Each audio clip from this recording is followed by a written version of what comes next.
Hello दोस्तों, आपके story sharing Kumar जो आपके लिए लाता है कहानियों का पिटारा, जिसमें आप श्रवण करते हैं कॉमिक्स की नई पुरानी कहानियाँ, कुछ चटपटे शेर व शायरिया और कुछ धार्मिक कथाओं का श्रवण करते हैं। आप श्रवण कर रहे हैं शिव महापुराण का खंड 2 अध्याय 32 में। अध्याय 32 में शिव जी का क्रोध का वर्णन किया गया है। जब सती माता ने अपने शरीर का त्याग कर दिया और शिव शंभु भोलेनाथ को उसके मरने का कारण ज्ञात हुआ तो शिव शंभु भोलेनाथ क्रोध में आ गए और तांडव दिखाने लगे। तो आइए श्रवण करते हैं महाशिव पुराण में शिव जी का क्रोध ब्रह्मा जी के द्वारा नारद जी को इस कथा का श्रवण करते हुए सुनते हैं। ब्रह्मा जी कहते हैं, नारद, उस आकाशवाणी को सुनकर सभी देवता और मुनि आश्चर्य से इधर उधर देखने लगे। उनके मुंह से एक भी शब्द नहीं निकला। वे अत्यंत भयभीत हो गए। उधर भृगु के मंत्रों से उत्पन्न गणों द्वारा भगाए गए शिवगण जो ही नष्ट होने से बच गए थे, शिव जी को शरण में चले गए। वहां पहुंचकर उन्होंने प्रभु को हाथ जोड़कर प्रणाम किया और वहां यज्ञ में जो कुछ भी हुआ था उसका और सती के शरीर त्यागने का सारा वृत्तांत उन्हें सुनाया। शिव जी बोले, हे महेश्वर। शिवगण बोले, हे महेश्वर, दक्ष बड़ा ही दुरात्मा और घमंडी है। उसने माता सती का बहुत अपमान किया। वह उपस्थित देवताओं ने भी उनका आदर सत्कार नहीं किया। उस घमंडी दक्ष ने यज्ञ में आपका भाग भी नहीं दिया। हे प्रभु, दक्ष ने आपके प्रति बहुत बुरे शब्द कहे। आपके विषय में ऐसी बातें सुनकर माता क्रोधित हो गई और उन्होंने पिता की बहुत निंदा की। जब दक्ष ने उनका भी अपमान किया तो वे शांत होकर सोचने लगी। फिर उन्होंने वहां उपस्थित सभी देवताओं और मुनियों को फटकार कर कहा, जिन्होंने आपका अनादर किया है उनको उन्होंने कहा कि शिव निंदा सुनकर भी जीवित नहीं रह सकती। यह कहकर उन्होंने योग अग्नि में जलकर अपना शरीर भस्म कर दिया। यह देखकर बहुत से पार्षदों ने माता के साथ ही अपने शरीर की आहुति दे दी। तब हम सब शिवगण उस यज्ञ को विध्वंस करने के लिए तेजी से आगे बढ़े, परंतु भृगु ऋषि ने मंत्रों द्वारा गणों को उत्पन्न कर हम पर आक्रमण कर दिया। हम में से बहुत से गणों को उन भृगु के गणों ने मार डाला। तब वहां आकाशवाणी हुई जिसने कहा कि दक्ष, तुम्हारा अंत अब निश्चित है तथा जो भी देवता एवं मुनि तुम्हारा साथ देंगे वे भी पाप के भागी बनकर मृत्यु को प्राप्त होंगे। यह सुनकर सभी उपस्थित लोग वहां से चले गए और हम यहाँ आपको इस विषय में बताने के लिए आपके पास चले आए। हे कल्याणकारी भगवान शिव, आप उस महादुष्ट अधर्मी दक्ष को उसके अपराध का कठोर दंड अवश्य दे। यह कहकर सभी गण चुप हो गए। ब्रह्मा जी बोले, हे नारद, अपने पार्षदों की बात सुनकर भगवान शिव ने उस यज्ञ की सारी बातें और जानकारी जानने के लिए तुम्हारा स्मरण किया। उनके स्मरण करते ही तुम वहां जा पहुंचे और भक्ति भाव से नमस्कार करके चुपचाप खड़े हो गए।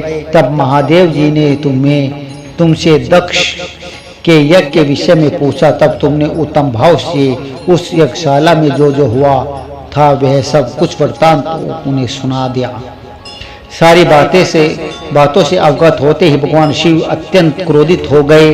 पराक्रमी शंकर के क्रोध का कोई अंत न रहा। तब लोक संहारी शंकर ने अपनी जटा का एक बाल उखाड़कर उसे कैलाश पर्वत पर दे मारा। जैसे ही वह बाल जमीन पर गिरा तो उसके 2 टुकड़े हो गए। उस समय बहुत भयंकर गर्जना हुई। बाल के प्रथम भाग से महापराक्रमी महाबली वीरभद्र प्रकट हुए, जो समस्त शिवगणों में शिरोमणि है। उनका शरीर बहुत बड़ा और विशाल था। उनकी 1000 भुजाएं थी उस जटा के दूसरे भाग से अत्यंत भयंकर और करोड़ों भूतों से घिरी हुई महाकाली उत्पन्न हुई। उस समय रुद्रदेव के क्रोध पूर्वक श्वास लेने से 100 प्रकार के जवार और अनेक प्रकार के रोग उत्पन्न हो रहे थे।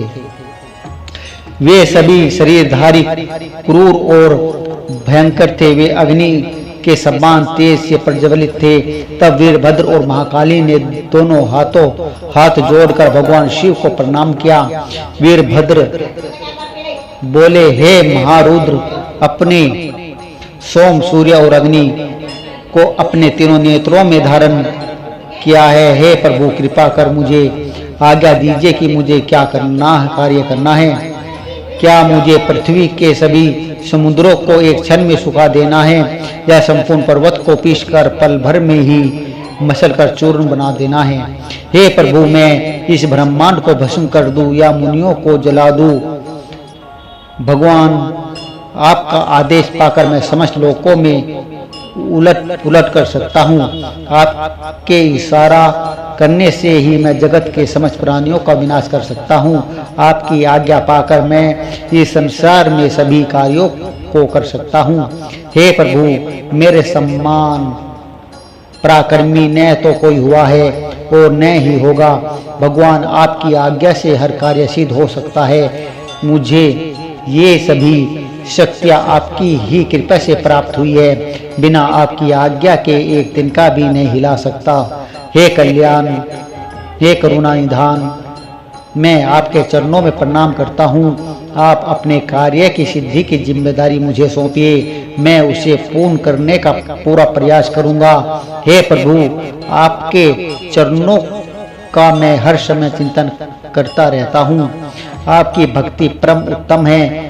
आप बिना कहे ही अपने भक्तों की समस्त इच्छाओं को पूरा करने, उन्हें मनोवांछित और अभीष्ट फल प्रदान करते हैं। आप भक्त वत्सल्य है। भगवान, मुझे कार्य करने का आदेश दे तथा साथ ही उस कार्य की सफलता का भी आदेश दे।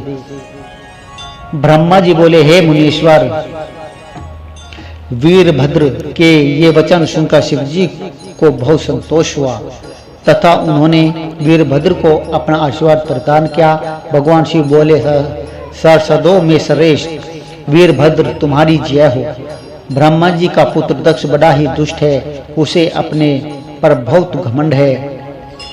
इस समय वह एक बहुत बड़ा यज्ञ कर रहा है। उसने उस यज्ञ में मेरा बहुत अपमान किया है। मेरी पत्नी ने मेरा अपमान होता हुआ देखकर उसी यज्ञ की अग्नि में अपने शरीर को भस्म कर दिया है। अब तुम से परिवार उस यज्ञ में जाओ। वहाँ यज्ञशाला में जाकर तुम उस यज्ञ को विनष्ट कर दो।